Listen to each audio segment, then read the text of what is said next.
karamihan ang kaya mong suyurin, makahanap lang ng pagkain na lalaman sa kumakalam na sikmura. Ang mga batang sina Jay at Rolly ginagalugad ang maruruming sulok ng Divisoria at Navotas, may makuha lamang na isda at gulay na maaaring makain at may benta.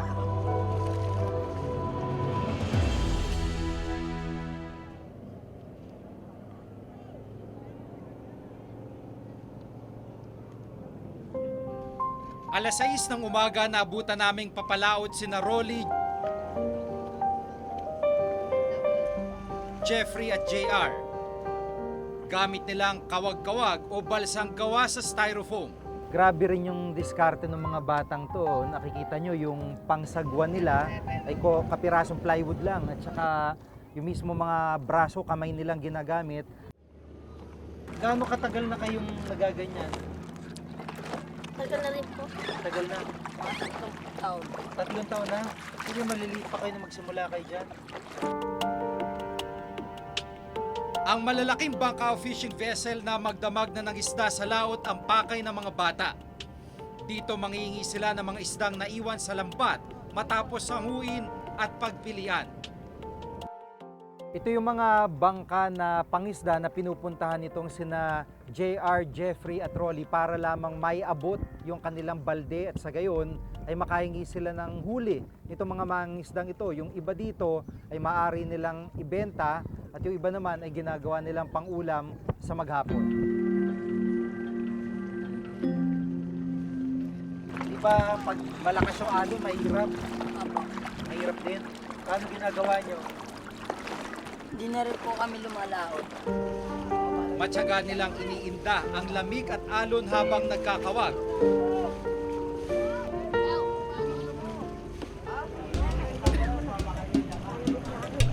Pagdating sa unang fishing vessel,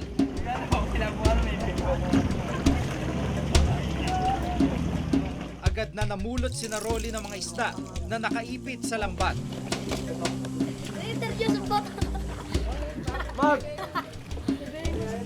Tuturiin, mami. Tumulong na rin sila sa pagpagpag ng lambat para mas maraming maipong isda.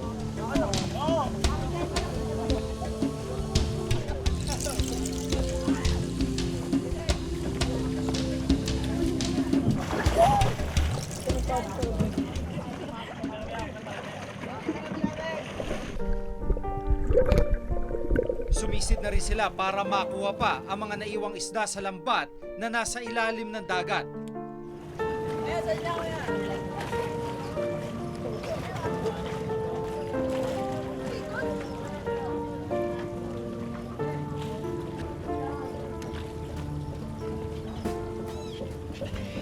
Ano nakuha nyo ngayon? Tunsoy po. Ha? Tunsoy. Tunsoy? Apo. Marami ba? Konti. Konti na po. Ngayon, saan kayo pupunta ngayon? Sa kabilang bangka. Kakaunti pa lang ang nahingi nila kaya kailangan lumipat sa ibang bangka. Gaano katagal kayo nagpapalutang-lutang bago makapuno dyan sa balde nyo? Maghapon? Maghapon? Anong sabi sa inyo pag lumalapit kayo doon sa mga nangingisda? Anong sabi sa inyo? Bibigyan po kami. Binibigyan naman kayo, alam na binibigyan kayo, hindi kayo pinapaalis. 6 na magkakapatid sina Rolly, siya ang pangalawa. Pero nag-asawa na ang kanyang panganay na kapatid kaya si Rolly na ang inaasahan ng kanyang magulang. Tumigil na rin siya sa pag-aaral. Ngayong araw, wala pang kita ang kanyang amang nanguhuli naman ng alimasag. Kaya mga maiuwi niyang isda ang inaasahan ng kanyang pamilya. Ito rin ang dahilan ni na Jeffrey at JR kaya hindi sila tumitigil sa pamumulot ng isda, gaano man ito kahirap.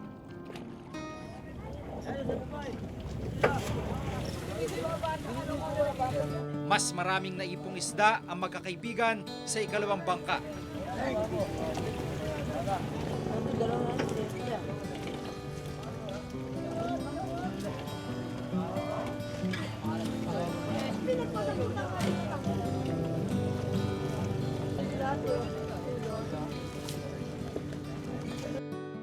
Matyaga silang nag-abang sa pagdating ng pangatlong fishing vessel.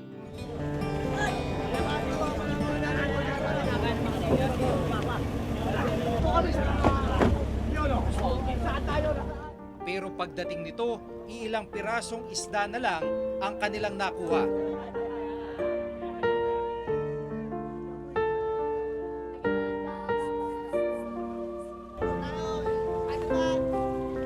Nakarami ba kayo? May ibebenta mo ba yan? Hindi, pangulam ko na lang. Bakit hindi pwedeng pabenta?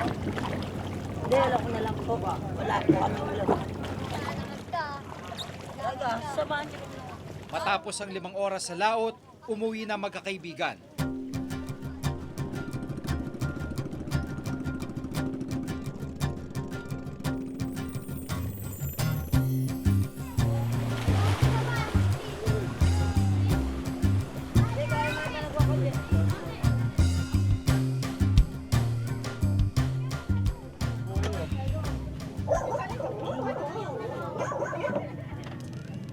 Hindi na po ibebenta yung mga isda.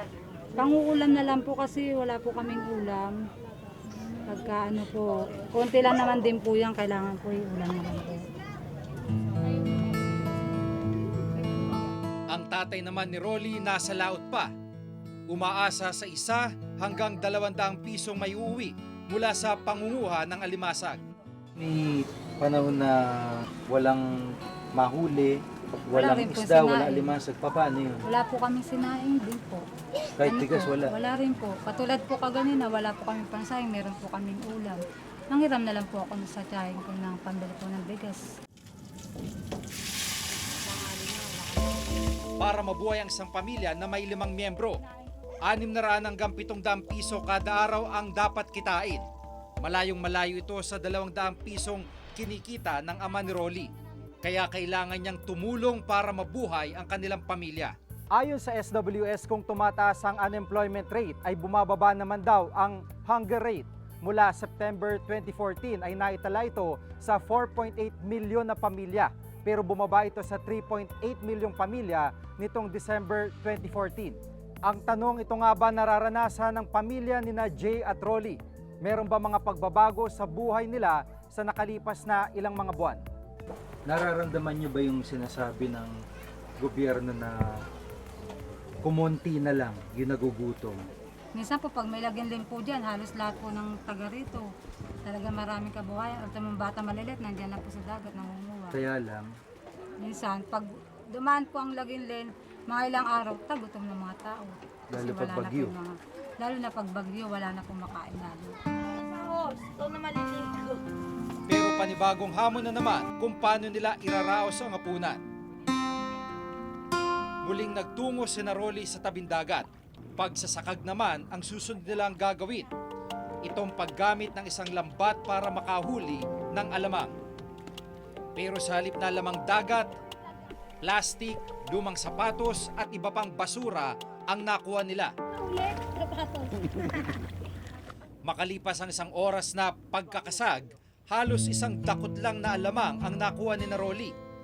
Ito na raw ang kanilang ulam ngayong gabi.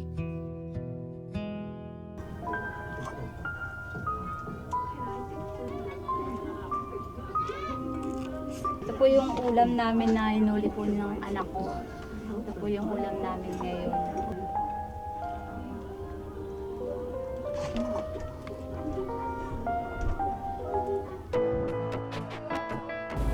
Nasaktan kami. Ang buhat namin, nabibigatan namin. Ano mangyayari kapag hindi ka Kapag hindi ka tumulong? Wala sa pera. Hindi kami.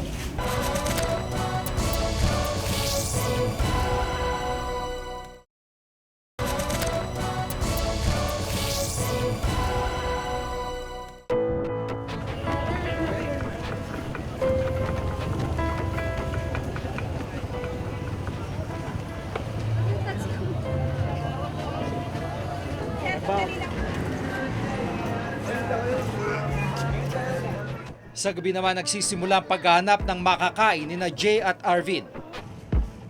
Pakay naman nila mga itinapong gulay ng mga tindera sa Divisoria.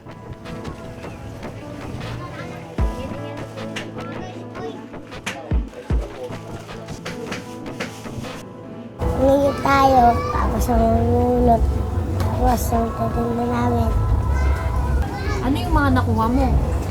Sibuyas, pechay, asili, tapos kamatis, tapos carrots. Pulot lang namin. Tapos hihingi. Hihingi namin sa ilalim.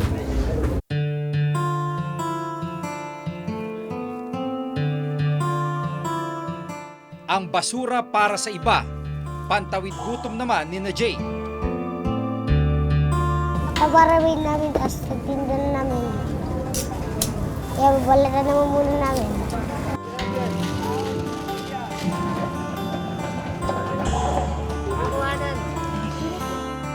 Minsan para maraming mahingi, tumutulong na rin sila sa pagbubuhat ng gulay ng mga nagtitinda. Nagsaktan kami, ang buhat namin, nabibigatan kami. Bakit nabubuhat ka pa rin? Tsaka namumulong. Hindi, bakit yung tanong sa pamilya? Ano mangyayari kapag hindi ka Kapag hindi ka tumulong? Wala sa pera. Wala kami pera. Wala lang. Pagka walang pera, Tumutong kami. Alas 2 na madaling araw, kaya mga bata naglatag ng karton at umidlip muna. Nganto kami dito, kami ang tulog. Gawa kaming karton. Asang uwian na mundo na kami bahay. Kakain na kami. Tapos, ilalagan na, babasok na ako. Tapos,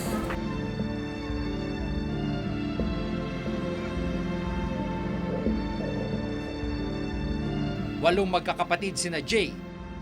Pero gaya ni Rolly, siya na rin ang inaasahan ng kanyang magulang dahil may asawa na ang mga nakatatandang kapatid.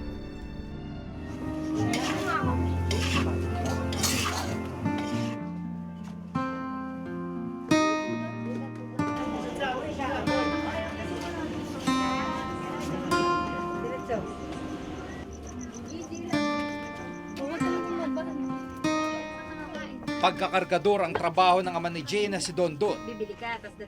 Ang kita niya kada araw, 200 hanggang 300 piso. Wala naman daw siyang mahanap na ibang trabaho. Dapat pagtingin natin sa isang pamilya at yung kanyang kita, isang unit. No? So halimbawa, kulang yung kita ni tatay, let's say nga nagtatrabaho pa si nanay, at yung pag pinagsama nilang kita, kulang pa rin. Talagang mapipilitan silang isama yung mga anak nila na sa labor market, sa pagtatrabaho para madagdagan yung kabuuang kita ng pamilya. Hindi kami nagsusuporta sa ideya na dapat magtrabaho ang bata. Ang aming layunin at ginagawa, panatiliin ng bata sa eskwelahan at panatiliing malusog. Yan yung sa Pantawid, Pamilyang Pilipino Program. So wala kami programa para tulungan ang bata magtrabaho. Sa pinakahuling survey ng Social Weather Station o SWS, tumaas ang unemployment rate sa bansa. Mula 10.4 milyon na Pilipino noong September 2014, umakyat ito sa 12.4 milyon noong December 2014. Bakit sa kabila ng paglago ng ekonomiya, tila hindi naman ito ramdam ng mga nagsisikap na mahihirap?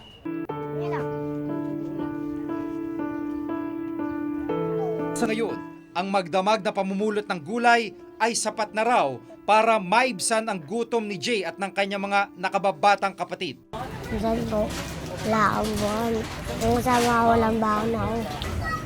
Nag-taste ko lang ang gutom ko. Sa pangaral. Gusto kong tapos sa school. Yung anak ko, trabaho ako.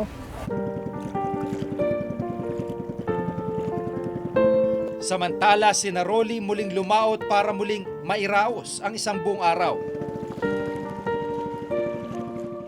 Wala pang laman ang kanyang tiyan ng umagang yun, pero ang importante raw, malamnan ang sikmura ng kanyang pamilya.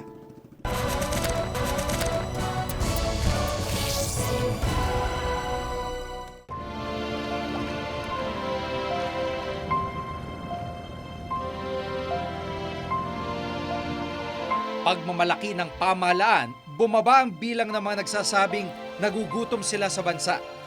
Pero sana, hindi lang ito numero dahil ang mga mukhang gaya ni na Rolly at Jay hanggang ngayon, dumaraing pa rin at kumakalam ang sikmura. Ito ang mas pinalawak na pagbabantay sa pamahalaan at lipunan. Ako si Maki Pulido. Hanggang sa susunod na Webes ng pagsisiyasat sa mga isyu ng bayan, ako si Jiga Manikad at ito nakatala sa aming Reporter's Notebook.